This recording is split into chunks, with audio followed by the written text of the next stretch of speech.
Primero, muchísimas gracias por invitarme, me encanta estar acá. Es un privilegio y realmente un lugar muy destacado el que me han dado. Claro, ¿qué decirles a ustedes que son expertos en seguros? Alguien que les hable de seguros a ustedes parece casi un atrevimiento, porque todos los que están aquí son realmente personas muy experimentadas. Y por eso se me ocurrió que al agradecerle a los organizadores la invitación y la distinción que me habían dado en esta universidad, plantearles lo que me parece a mí que es quizás algo interesante, que es mirar cuáles son los desafíos que el seguro tiene. Porque siempre estamos hablando muchas veces de cuestiones, lo que dijo la jurisprudencia, de un caso particular, de un seguro particular. Me parece que es interesante ver cuáles son los desafíos que el seguro nos presenta y voy a tratar en este tiempo que me han asignado para estar con ustedes de poder hablar de estas cuestiones. ¿Qué es el contrato de seguro? Todos lo sabemos, podríamos recitar de memoria casi cómo lo tenemos definido en la doctrina, cómo está en la legislación, qué es lo que dice el derecho argentino y el derecho comparado, y en realidad es un régimen de administración de riesgos y de cobertura sobre el tema de riesgos. Es decir, hay que tratar de distribuir los eventos y las pérdidas dañosas bajo un sistema de mutualístico. Y esto en realidad es una operación financiera y económica. Esto tiene contenido jurídico. Lo que lo jurídico hace es colocar en caja una operación financiera y económica que tiene sus propias reglas que están dadas sobre principios de proporcionalidad, de valores y de números. Y no importa lo que yo quiera hacer con esto, lo puedo regular mejor, lo puedo regular peor, pero el seguro funciona si este mecanismo de la concentración de capital y conformación de reservas para enfrentar un evento dañoso, incierto y poder ver bajo los mecanismos estadísticos de las coberturas que se establecen en función de los siniestros, cómo podemos enfrentar esto. Si esto lo podemos cerrar numerológicamente, el seguro funcionará. Y si no lo cerramos numerológicamente, podemos tener la doctrina que quieran, la jurisprudencia que quieran, el seguro no cerrará. Y esto es muy importante tenerlo en cuenta a la hora de legislar. Y el primer desafío que tenemos, me parece a mí, en materia del seguro, es entender cómo funciona el mecanismo. Porque si no entendemos cómo es el mecanismo, ciertamente no vamos a poder nunca legislar ni mejorar la legislación que nosotros tenemos. Fíjense, otra cuestión que es un desafío es salirnos de esta idea de que cuando hablamos de seguros, hablamos de contratos. A mí me parece que esta es una cosa que tenemos que poner a un costado. Siempre estamos con el tema, y el problema es que el seguro esté regulado como un contrato y que nazca de una voluntad contractual y que tenga conformación de contrato, con cláusulas de contrato, no significa que el seguro sea nada más que un contrato. Y si nosotros tratamos de mirar como tradicionalmente lo hemos hecho, de la mano de nuestros maestros, a los que no solamente veneramos, sino que respetamos muchísimo, como el profesor Rubén Stiglitz, una persona que nos ha llenado de sabiduría, de cariño y que nos ha marcado un camino, pero fíjense la mirada. ¿Qué es el seguro? Un contrato.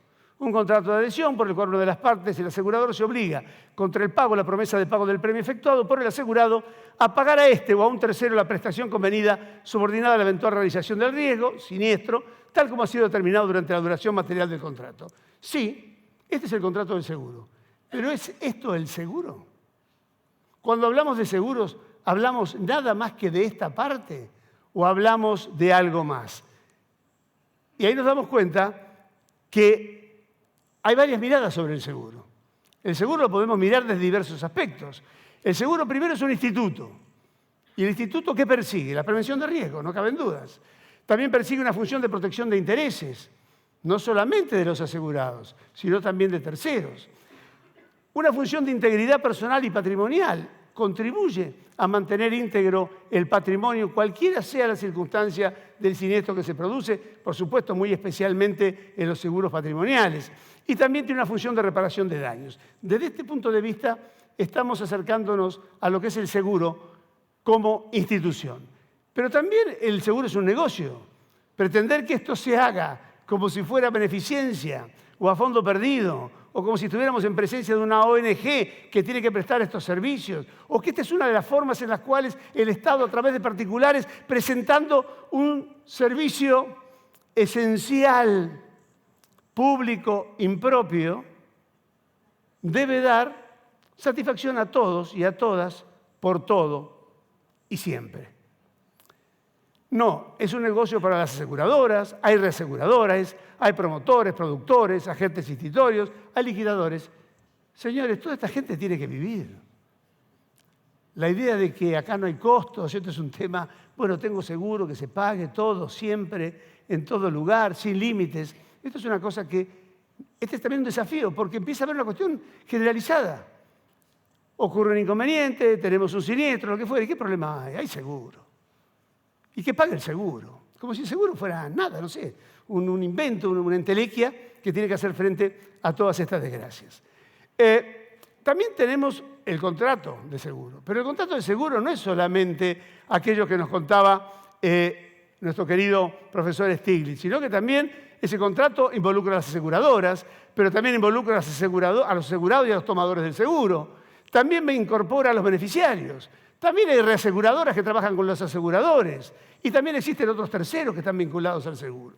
Entonces, cuando hablamos de contrato, es verdad, hay un contrato de seguro, pero ese contrato se expande a un conjunto de relaciones jurídicas, a veces contractuales y a veces no, que se integran en este proceso en el cual el seguro se desenvuelve. Y finalmente es un instrumento económico, es un instrumento financiero. De hecho, en muchos países la superintendencia está dada por la Superintendencia de Instituciones Financieras y no especiales, organismos vinculados al seguro. Y también es un instrumento social. El seguro es un instrumento de la paz social, lo que no significa que las aseguradoras tengan que regalarle a la gente las cosas. Son dos cosas muy distintas. Una cosa es llevarles calma y satisfacer cualquier pretensión, y otra cosa es que funcione como sistema de paz social en la medida que brinda una seguridad respecto de posibilidades más ciertas de que frente a los siniestros exista una verdadera efectivización de la cobertura que se encuentra contratada. Ahora, lo que ocurre es que el Instituto del Seguro, y especialmente en el ámbito del seguro de daños, que ha proliferado de una manera tan amplia, sobre todo entre nosotros, nos encontramos que algo que comenzó como un mecanismo mutualístico, de defensa, de orden privado, de autoprotección frente a la incertidumbre o los avatares de la vida, pasó a ser otra cosa. Primero, entre nosotros especialmente, un contrato regulado fuertemente por el Estado, con algunas normas consideradas de orden público, de las cuales uno no se puede apartar. Una necesidad social, cada vez tiene que haber mayor cantidad de seguros obligatorios porque la sociedad necesita estos seguros para desenvolverse con tranquilidad y en paz. Un medio de protección para el asegurado, la víctima y otros terceros. Un desplazamiento del eje del instituto, de la figura de las personas protegidas por ser asegurados o beneficiarios, a la figura de la víctima, que es un tercero que se vincula normalmente de una manera no voluntaria con una circunstancia dañosa que le hace reclamar o un servicio que le debe ser cumplido. Hay quienes hablan de un servicio público impropio. Acá podríamos ver la discusión entre los profesores Casaña, Mayral y demás, pero claramente el seguro obligatorio es un servicio público impropio porque primero se le tiene que dar a todo aquel que lo requiere, y es un servicio que dan los particulares necesariamente en lugar del Estado, y si no lo tienen los particulares, ante la exigencia de obligatoriedad, el Estado lo tiene que dar sí o sí. Y finalmente, a veces es un instrumento complementario, un incentivo de marketing que no tiene absolutamente nada que ver ni con la cobertura ni con la protección, sino que es algo que se da como un beneficio a quien ha participado de algunas otras cosas. Siempre tenemos esta idea de mirar otros países, el derecho comparado, otras experiencias. Son cosas fantásticas. Pero como dice el famoso jurista Baute, cuidado. Cuidado porque no necesariamente esto es así. Porque fíjense, en el mundo del seguro, en los desafíos actuales, ¿qué preocupa a los aseguradores en el mundo, al mundo del seguro en los países desarrollados? Las bajas tasas de interés. El problema nuestro son las altas tasas de interés. Las regulaciones, el marco normativo, a nosotros mucho no nos preocupa. Tenemos una ley número 17.418 y ya vamos por la ley 28.000. Parecería que no hay tanta preocupación respecto del marco normativo en tenerlo actualizado por parte de las autoridades. El riesgo cibernético, el ataque de hackers, algo sobre lo cual El mundo hoy desarrollado está trabajando durísimo por la cantidad de información confidencial que manejan las compañías de seguros en su operación.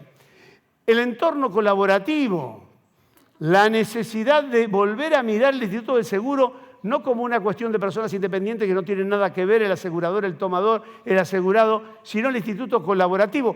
Todos están obligados a participar y se aumenta el haz de obligaciones al mismo tiempo que se restringe, en cierto modo, para abaratar los costos, la cantidad de los derechos. Es decir, hay un juego entre derechos y obligaciones y una obligación colaborativa. Ya esto no es un problema, esto ya es un problema del seguro. El asegurado tiene algo que hacer, el tomador tiene algo que hacer. La transformación del sector. El sector se está transformando en el mundo entero. Los seguros no son los mismos, los productos son cada vez más sofisticados, los regímenes de cobertura, los sistemas flexibles, los sistemas variables, el problema de la influencia del traspaso del tiempo respecto de los riesgos que han tenido la cobertura en la contratación. Los márgenes de ganancias. Cada vez más los márgenes se achican, la competitividad es más grande, la eficiencia se exige a los aseguradores y al mercado asegurador. El problema de Internet de las cosas. ¿Cómo se va a vincular o cómo se vincula el seguro con la Internet de las cosas y con la responsabilidad que surge de los vehículos autónomos, de la impresión 3D, de nuevas realidades que se dan en el mercado que generan cada vez mayores riesgos y también la aparición de nuevos riesgos como el tema de los desastres climáticos, el cambio climático, las catástrofes ambientales. Yo recuerdo una reunión que tuvimos en España con aseguradores donde debatíamos estos temas y apareció un representante de la reaseguradora más importante del mundo y dijo, muchachos, lo único que les puedo decir yo a ustedes es no tomen seguros contra catástrofes ambientales porque no los van a cobrar, porque nadie lo puede pagar, porque no se puede calcular ni puede establecerse cuál es el riesgo para hacer un cálculo de la prima, porque esto se desborda. Es algo que nosotros ya no podemos manejar. Y si lo van a tomar, no los van a cobrar. Y nosotros, como reaseguradores, dijo este señor, no reaseguramos estos riesgos. ¿Verdad, mentira? No lo sé. Preocupaciones nacionales. Nosotros estamos en otra cosa. El mundo habla en esto, nosotros estamos con la inflación. Un tema que al mundo, al contrario, les preocupa las bajas tasas de inflación, que bajan el consumo y no incentivan el desarrollo del mercado para la generación de mayores seguros y mayores coberturas. Tienen inflación baja, a nosotros nos preocupa la inflación alta.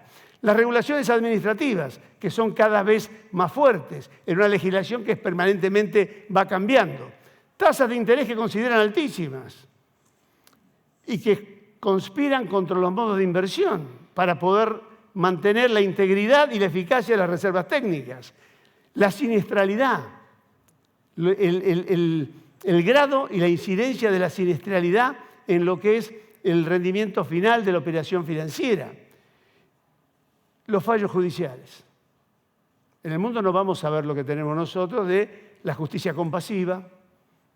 La persona corresponde, no corresponde, bueno, está vencido, no lo hizo, pobrecito, un hombre, es un vulnerable, es una persona con un problema, esto no puede cubrir.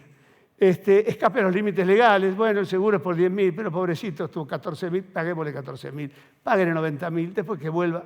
Pero, a ver, el límite de cobertura, el seguro dice, qué sé yo, bueno, no les voy a contar a ustedes lo que dicen las cámaras, la lucha con la Corte, la ida y venida y la incertidumbre de cuál será el próximo fallo.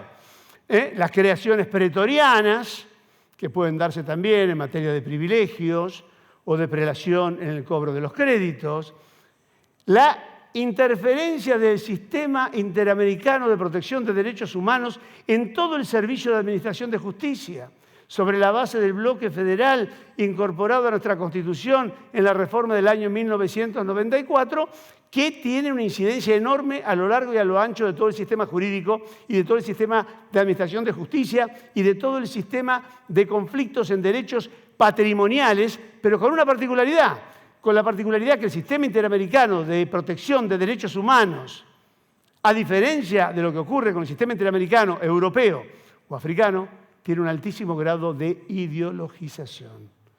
Y esto también hace que la mirada sea sesgada y no equilibrada respecto del avance de estas cuestiones sobre los conflictos patrimoniales. Y finalmente el lenguaje y los conceptos, donde el seguro tradicionalmente ha tenido un lenguaje propio que parece como encriptado solamente para los iniciados, bajo una suerte de alquimia, que no tienen nada que ver estas cuestiones con lo que el derecho dice. Entonces, para nosotros la prima, además de ser una parienta que normalmente tenemos, no es el precio que se paga para el seguro, sino que es un cálculo técnico puro que no tiene calculado ni los impuestos ni los gastos, y entonces la prima no es la prima, sino que finalmente es un premio, donde la gente piensa que, no sé, que los premiaron regalándole una prima o algo así por el estilo. O tenemos el famoso tema del endoso, que es una ampliación de la cobertura, nuevos elementos, y en realidad no tiene nada que ver con el endoso, los títulos de crédito, ni con el endoso de la póliza que se puede endosar para transferir a otra persona. Entonces, entre estas cosas, cuando a la gente también le cuesta entenderse con el tema de los seguros. La composición del negocio de seguros. Esta es otra historia. Miremos, todo el mundo dice, miremos más allá, crucemos el océano, miremos lejos, animémonos a mirar el derecho comparado. Claro, cuidado. Cuidado porque hay que ver qué pasa allá y qué pasa acá. Si los mundos son iguales o los mundos son diferentes. Yo me acuerdo cuando el código yo era joven, que alguna vez lo fui, y estudiaba en la facultad, y entonces en materia de obligaciones nos hacían estudiar el código suizo de las obligaciones, el código unificado.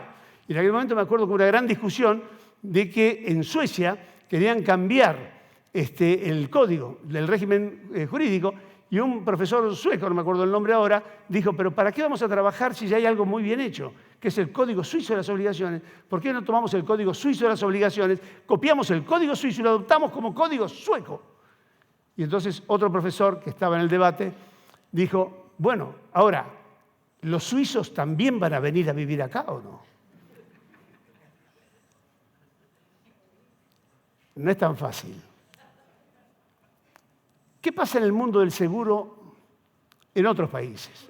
Veamos, por ejemplo, que es en Europa o Estados Unidos. En el mundo desarrollado, gran explosión de los seguros de vida, multirriesgo, los seguros de salud.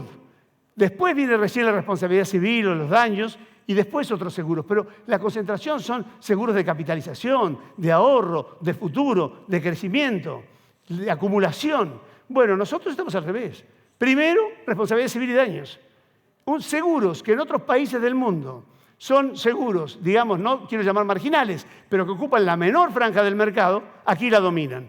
35% el seguro automotor, seguro de riesgo del trabajo 33%. Es decir, 68% del mercado en seguros de riesgos, en seguros de daños. Y después vienen los patrimoniales y después vienen los demás. Entonces, cuidado que la composición del mercado es diferente. Entonces, la realidad también es diferente. Con una cosa más, que es tremendamente importante, que es que justamente en Argentina los seguros que dominan el mercado son los técnicamente menos rentables. Es decir, nosotros trabajamos con los seguros menos rentables y los otros países trabajan con los seguros más rentables. Y los seguros menos rentables son adicionales. Acá los más rentables son adicionales y los menos rentables son los que conforman las carteras y el mundo asegurador. Entonces, ¿qué ocurre? Que hay un peligro si nosotros miramos el seguro como los miran quizás algunos tribunales a la hora de juzgar los conflictos. Si dicen, bueno, el seguro es el seguro de responsabilidad civil y derecho de daños. No, no es verdad. El seguro es mucho más que eso. Esta es una modalidad o una categoría de seguro. Pero como es lo principal del mercado, toda la jurisprudencia, todo el debate, todo el análisis, todas las propuestas legislativas parten de estos seguros, parten de esta cuestión.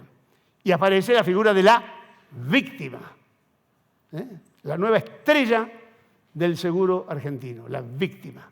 Vieron con todo el mundo la víctima. Y se desplaza el eje conceptual y axiológico. Este no es un seguro para la gente. Esto no es un seguro para el tomador, esto no es un seguro para el beneficiario, esto no es un seguro para el asegurado, este es un seguro para la víctima. Y entonces la víctima toma el papel central. Y se denaturaliza. ¿Y dónde nace esto? En el seguro obligatorio. Es donde más patentemente se ve esto, porque es un seguro, normalmente el obligatorio, un seguro de daños, por lo que sea, por el tema nuclear, por el servicio automotor, por el daño ambiental, por lo que fuera. Entonces, esta puja es tremenda. Como si esto fuera poco, también ingresan nuevos elementos. Nosotros nos sentíamos muy cómodos con la definición del profesor Stiglitz. Nosotros nos veíamos muy cómodos con el tema contractual. Pero empiezan a aparecer nuevos comensales. Yo era muy joven, me acuerdo de una película famosa que se llama ¿Sabes quién viene a cenar esta noche? Con Sidney Poitier, creo que ganó el Oscar, donde venía una persona que no esperaban los padres de la novia. Bueno, cuando abrieron la puerta, no era el esperado. Y se genera un conflicto tremendo en un momento donde había una gran discusión sobre temas raciales en Estados Unidos. Entonces dicen, bueno, y el seguro le pasó lo mismo. En un momento determinado se abrió la puerta y dijeron, ¿sabe quién viene a cenar? Y dicen, perdón, ¿sí de Poitiers? No, mirá, un montón de gente. Vino la cobertura de la culpa grave y la discusión sobre el dolo, diciendo, bueno, mire, el seguro de responsabilidad civil, bueno, justamente, seguro por daños, ¿sabe qué? La culpa grave excluye, no. ¿Qué tiene que ver la víctima? La víctima es una víctima del daño y es una víctima del seguro, porque le quieren endilgar la culpa grave o el dolo. No, que responda la compañía y después que se arregle el asegurado con su compañía o que se arregle el tomador. Con un agravante, que la discusión sobre el dolo, si se incorporaba o no se incorporaba, se vuelve a meterse con más fuerza a partir de la reforma del Código Civil y Código de Comercio, derogados y cambiados por el Código Civil y Comercial de la Nación, donde el dolo no es solamente actuar a sabiendas con intención de dañar, con enorme imprudencia, sino que también lo es actuar con manifiesta indiferencia sobre los derechos o intereses de terceros, que es lo más parecido. Entonces ya la culpa grave y dolo se juntan en una suerte de simbiosis, y hoy prácticamente la culpa grave desaparece, porque queda subsumida dentro del dolo. El aumento de los seguros obligatorios. Cada vez hay más seguros obligatorios, con lo cual cada vez hay más víctimas, con lo cual cada vez el seguro se desnaturaliza más. Las nuevas modalidades de contratación. El famoso tema, bueno, la ocurrencia dentro del periodo de cobertura. Y sí, pero ¿y si me enfermo? ¿Y si sale después? Pobre gente, esto no puede ser así, tenemos que extinguir, el seguro no cubre, las cláusulas claimant, es decir, cambiamos, empiezan a haber nuevas modalidades de contratación. Los nuevos seguros con límites difusos, los seguros ambientales, los seguros hasta catástrofes, que no sabemos, límites difusos. ¿Cuál va a ser el daño? No tengo idea. Es decir, yo tengo un auto y sé, qué sé yo, matará 1, 2, 3, multiplico por 4, ya, que mate más es más difícil. Atropellará a uno, se caerán al río, no sé, pero un desborde de un río, una contaminación, algo que, ¿cuánto? ¿Quiénes? ¿A dónde? No lo sabemos. La acción directa de los damnificados, el derecho del consumidor, otro bienvenido, abrimos la puerta, el derecho del consumidor, un ventarrón que entró, nos sacudió a todos y la gente despeinada dice, perdón, ¿dónde estoy? Estás en el seguro pero con derecho del consumidor. Dice, bueno, es decir, no estoy más en el seguro, pasé al derecho del consumidor, entonces el consumidor, este nuevo tirano del mercado, ¿no es cierto? Pero hay que decirlo como es, que hay que respetarlo y demás, pero que se convierte en una persona intocable, es decir, casi una persona consumidor hipervulnerable, porque tenemos consumidor, después el consumidor es vulnerable, y como es poco hay que decir consumidor hipervulnerable, ¿no? Pero hipervulnerable, que empieza a tener acción directa. Bueno, yo no tengo nada que ver. Bueno, mira, la ley dice que usted no puede ir contra el... pero soy consumidor. Y salto el tema. Y bueno, y acá tiene un límite, pero yo soy consumidor. ¿Qué culpa tengo? Soy consumidor. Yo no tengo nada que ver, me tienen que dar todo. Y la gente dice, claro, el consumidor. Y aparece el famoso indubio pro consumidor. Miren estas cosas que tenemos. Indubio pro homine, indubio pro reo. Yo digo, seamos todos indubios y seamos felices. La interpretación de los jueces, la justicia compasiva, que la justicia compasiva antes era una situación que clamaba al cielo, uno se conmovía, no, pero ahora se abrió también. Es decir, no contento con abrir la puerta para que vengan a comer, los vecinos entraron por la ventana y otros por el jardín. Viene el género, los débiles, los vulnerables, y viene la lista completa. Los contratos de consumo de la ley 26.924, bueno, son contratos de consumo. Por supuesto, ¿quién lo dice? Bueno, el código no lo dice, la ley del consumidor tampoco. ¿Quién lo dice? La ley de seguro no lo dice. ¿Quién lo dice? La superintendencia. Vieron que acá, nosotros en la Argentina tenemos este tema de la pirámide jurídica, es una cosa flexible, es una cosa de masilla.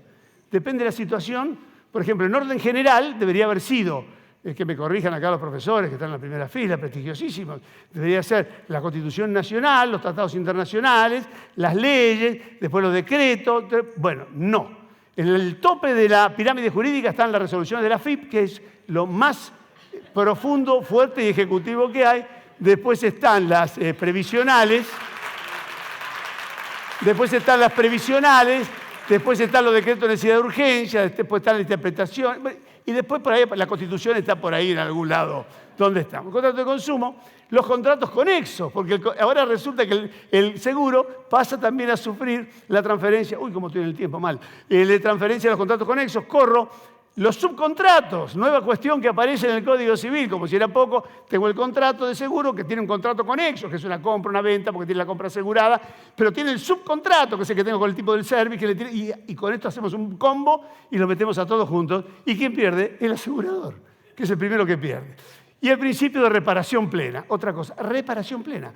El daño que ha hecho a las relaciones patrimoniales y sociales el derecho de daños es imposible de calcular. El derecho de daños ha causado daño a las relaciones. ¿Por qué? Y este principio de reparación plena, porque está muy bien formulado. Pero la gente y los tribunales interpretan mal. Reparación plena significa cuando pago siempre, que pago todo. Y en realidad esto no es así. Si camino por la calle y me parte un rayo, no tengo por qué tener que ser reparado. Y como si tuvieras pocos desafíos, viene otro desafío más. El desafío de la hora, y esto sí es a nivel mundial. El tema de género, derechos humanos y seguros, y es un nuevo desafío. ¿Por qué?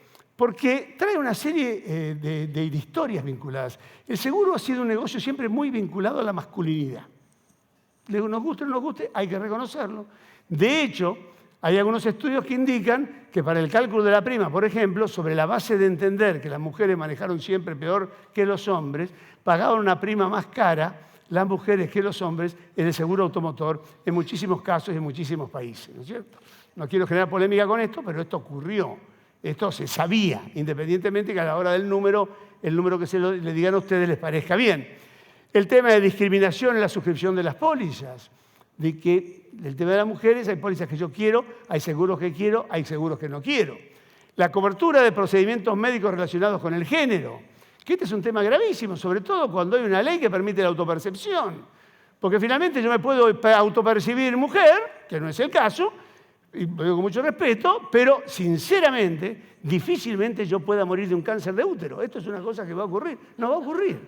No va a ocurrir. Pero sin embargo, para la póliza, soy mujer, las coberturas están vinculadas con este tipo. ¿Cómo calculo yo el riesgo sobre la base de la posibilidad de la ocurrencia? Y lo que va a significar esto. Uy, esto huele.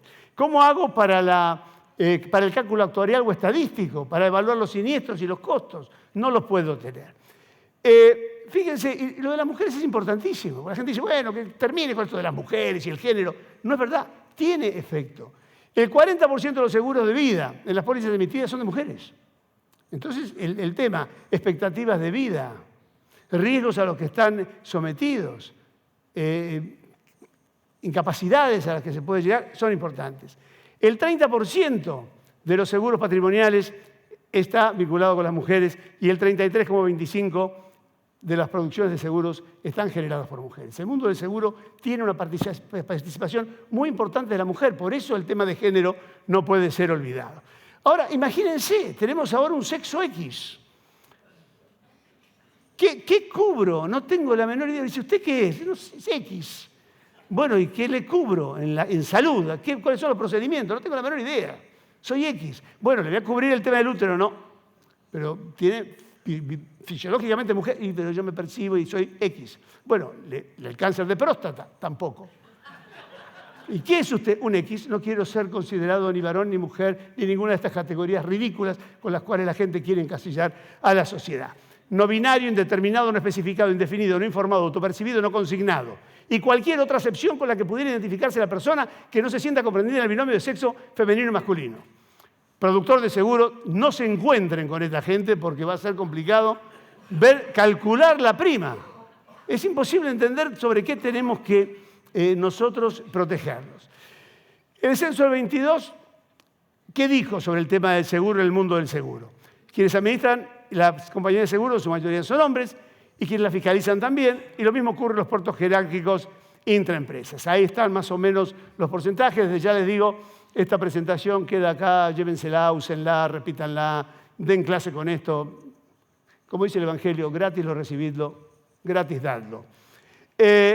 La participación por género, por puesto laboral en el seguro, en el censo del 22, da que si bien hay una participación global en el total del asegurador del 46,6%, la mujer tiene más bien un rol en aspectos administrativos y de apoyo, secretariados y demás, más que en los técnicos, en las jefaturas o en las coordinaciones. Se acabó el tiempo, me quedan 2 filminas, ¿tengo o no? Si no, no seré expulsado como en el Gran Hermano. No me nominen, les pido por favor. Recomendaciones. Este tema del género también ya entró en las autoridades de Contralor. Entró. Es un tema del que no se puede olvidar porque ya las autoridades hablan de esto. Guía de recomendaciones para la igualdad de género en el ámbito del mercado asegurador, promover la igualdad, crear áreas de género en las empresas, incluir la participación laboral, políticas de cuidado de licencias, prevención de violencia, reestructuración del lenguaje, comunicación inclusiva y no sexista en el texto de las pólizas, en la propaganda, en las comunicaciones y relaciones con los asegurados y también en la política de negocios e inversiones. La pregunta es, ¿les importa a las aseguradoras la cuestión de género o no? Cada uno conteste en el fondo de su corazón, yo no voy a decir nada porque sería crucificado, diga lo que diga, pero en los datos del 2022, que son los últimos oficiales, dicen que solo el 13% de las entidades posean mesa, área o sector de género en las áreas de relaciones humanas, empresas externas o gerencias de sustentabilidad. También dice que 3 de cada 10 entidades dictan capacitaciones con perspectiva de género. Y el 60% de estas 3 lo hacen en más de una vez al año. Cuidados y licencias, no llega al 30% quienes ofrecen incorporación paulatina después del embarazo, ampliar licencias por paternidad, poseer lactario y demás. Y finalmente, las políticas de negocios, solo 3 entidades de las censadas priorizan las políticas de elección de proveedores liderados por mujeres o del colectivo LGTBIQ+. Menos del 7% realizaron sondeos para detectar la necesidad de productos en el mercado de perspectiva de género y 15 entidades, el 7,3% del total, emiten pólizas de acuerdo a las necesidades que tiene el género. El 75% no realiza campañas de concientización o sensibilización contra la violencia de género y el 71% tampoco poseen protocolos. El 30% ofrece algunas licencias por cuestiones de violencia de género. Esto es un tema meramente ilustrativo. Datos oficiales. Esto ya lo vimos. Bueno, pero hay iniciativas. Hay iniciativas que nos podrán gustar, nos podrán no gustar, pero hay iniciativas. Seguros para la Mujer, diciembre del 23. Superintendencia de Seguros, Río Uruguay Seguros, Sancor, Triunfo, la segunda SNP.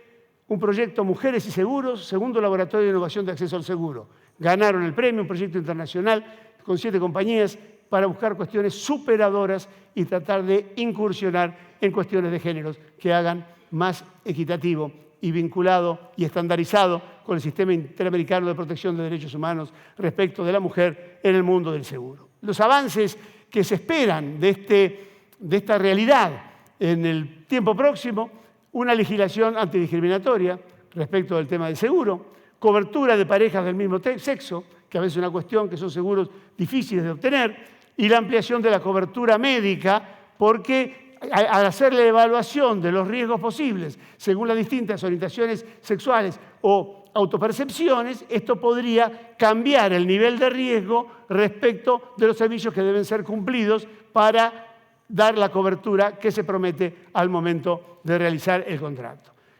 El desafío es evitar las exclusiones y las limitaciones, empezar a trabajar sobre la percepción del riesgo, que es una cosa diferente. No es el establecimiento, la percepción. Así como hay un tema de percepción de género, también tiene que haber una percepción de riesgo, percibir y estar atento a los riesgos que se van produciendo y evitar la falta de inclusión integral. Las perspectivas de género son parte de la innovación de las empresas, guste o no guste, es una realidad, no se puede ignorar. Y la ecuación entre la tecnología y las personas hay que decantarlos por las personas para poder equilibrar a la sociedad. Tecnología sí, personas también, y en el trabajo del seguro, en delinear los productos y el régimen de funcionamiento, necesitamos decantarnos a través de las personas, que son las que están vinculadas a este sistema de protección. A mí me encanta este hombre, Xavier Marcet, que es un catalán que tiene una mirada muy aguda sobre las cosas que están ocurriendo en los mercados, y él dice, en el mundo de los seguros, dice, el seguro tiene mucho que innovar. Es decir, hagamos autocrítica. Sepamos, tenemos que innovar. Hay mucho todavía por innovar. Dice, hay nuevos riesgos y las personas tienen necesidad de crear nuevos entornos de seguridad. Él vincula el seguro con la seguridad que siente y que percibe la persona que es tomador del seguro, es asegurado, y aún los terceros que pueden ser destinatarios. Hay que reconocer, dice, que el sector es maduro. Él considera que el seguro es un sector maduro, que no se va a negar a esto y que no se va a resistir, sino que se va a sumar a esto. Y también entiende que hay que ser muy cuidadoso en los pasos que se dan, porque el seguro mueve grandes números y grandes personas y grandes movimientos sociales. Entonces, el error lo pagan muchas personas. Entonces, la innovación tiene que ser muy cuidada y dice que la vinculación del seguro al mundo financiero, a grandes empresas, le confiere una cultura muy conservadora. El seguro es conservador, ¿eh? Y que no nos digan a nosotros desde cuándo tenemos una ley y no podemos avanzar. Y cada vez que queremos avanzar un poquito, hay mucha resistencia. El derecho en la Argentina, en general, es muy conservador y dice la competencia le lleva a buscar al seguro nuevas soluciones para los nuevos problemas y necesidades. Y si nosotros estamos buscando nuevas soluciones para los nuevos problemas y las nuevas necesidades, sin duda lo que estamos haciendo es innovar. Así que no se rompan la cabeza diciendo cómo voy a innovar en el seguro. Simplemente busquemos nuevas soluciones para los nuevos problemas y para las nuevas necesidades. Creo que así vamos a poder dar un paso adelante. Lamento los minutos que me pasé. Espero que lo hayan sido. Gracias.